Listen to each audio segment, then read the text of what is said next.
Imagine earning $200,000 a year and still being broke. Welcome to Wealth Blueprint. You know, money has its own set of rules, kind of like physics. It follows a very specific order, a sequence. And here's the thing. Most people, even those who think they're doing all the right things, are getting that sequence completely backwards. They're working incredibly hard, but their finances just never seem to get ahead.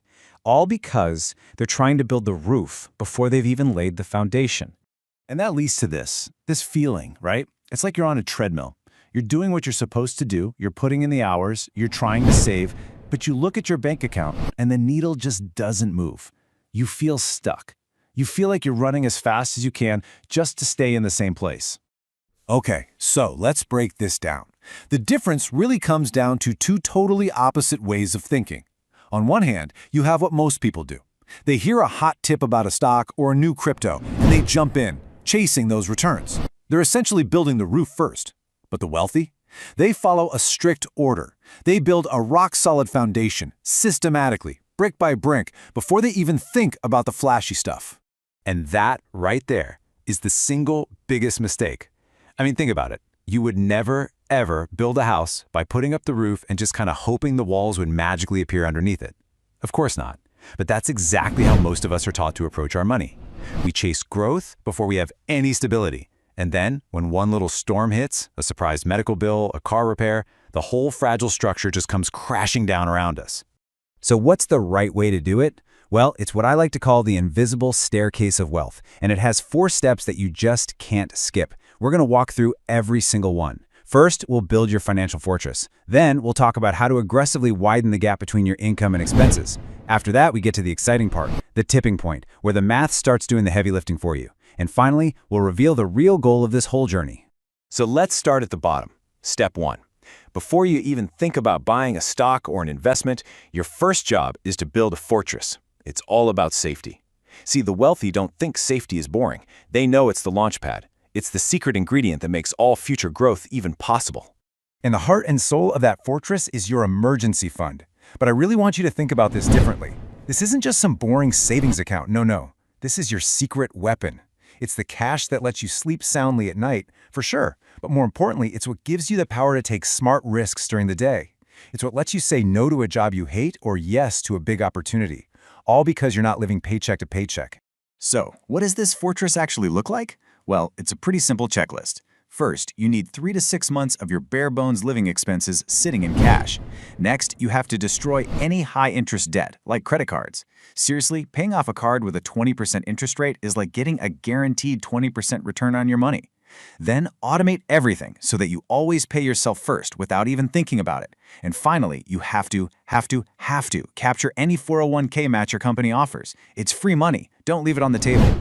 And this quote just nails the whole idea of this first step. You can work yourself to the bone, but if you don't have the right structure in place, that effort is just going to leak out. It's the system, the structure, that creates real momentum, not just trying harder.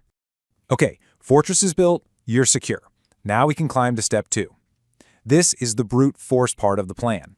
With that safety net firmly in place, your one and only goal is to make the gap between what you earn and what you spend as wide as humanly possible. This is where we get aggressive.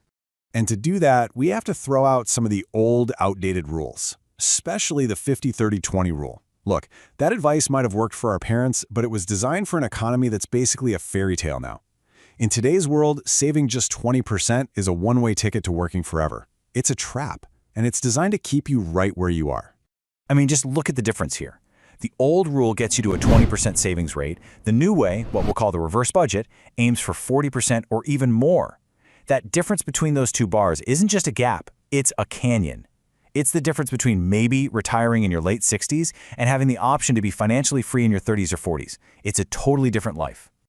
So here's the key idea. Most people get their paycheck, spend their money, and then try to save whatever's left over. The reverse budget completely flips that on its head. You decide on your aggressive savings goal, that 40%, and you pay your future self first. Then, you force your current lifestyle to fit into whatever's left over. It's a huge mental shift, but it's the absolute key to breaking free. All right, so your fortress is secure. The gap is getting wider and wider, and now we climb to step 3. And this, my friends, is where the real magic starts to happen. This is the tipping point. It's the moment where you stop doing all the heavy lifting and the beautiful, unstoppable laws of mathematics take over for you. And the first huge milestone on this step is $100,000. The legendary investor Charlie Munger famously said that the first 100 grand is well, he used a word I can't say, but it was basically a nightmare. And he was right. It's the hardest money you will ever save because almost all of it has to come from your own sweat and discipline. But once you cross that line, the entire game begins to change. Just look at this timeline. That first 100,000 might take you, say, 12 years of grinding it out. But now watch what happens. The second 100,000 takes only 6 years, literally half the time. Why? Because your money is now having its own little babies, and those babies are having babies. That snowball starts rolling downhill, getting bigger and faster until it becomes a full-blown avalanche of wealth. This is what Einstein was talking about when he supposedly called compounding the eighth wonder of the world. What you just saw in that timeline is the most powerful force in finance. And once you really truly get it in your bones, your whole relationship with money changes. You stop seeing a dollar as just a dollar to be spent. You start seeing it as a little soldier you can send out to work for you, or a seed that can grow into a massive tree. And that brings us to the very top of the staircase, the final step. After all the saving, all the discipline, all the compounding, what was the point of it all? It was never just about getting a big number in your bank account. The real prize, the true goal, is something so much more valuable. I absolutely love this quote because it forces you to think. It's so counterintuitive, right? We're taught our whole lives that being wealthy means having luxury, the fancy car, the designer clothes, the huge house. But so often, those things just become beautiful golden handcuffs. Every expensive thing you add to your life just raises the amount of money you need to earn, tightening the chains that tie you to your job. Because here's the ultimate truth. Money is just a tool. That's all it is. Its real power isn't in the stuff it can buy. It's in the options it creates. It buys you the freedom to walk away from a toxic workplace. It buys you the ability to start that business you've been dreaming of. More than anything else, it buys you back your own time. And really, that's the final question, isn't it? This whole process, this entire staircase we've been climbing, is designed to get you to one place, the point where you have a choice, the point where your life is no longer dictated by your next paycheck. So once you've done the work, once you've bought back your time, what are you going to do with it?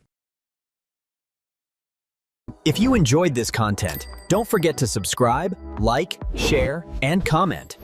Join the Wealth Blueprint community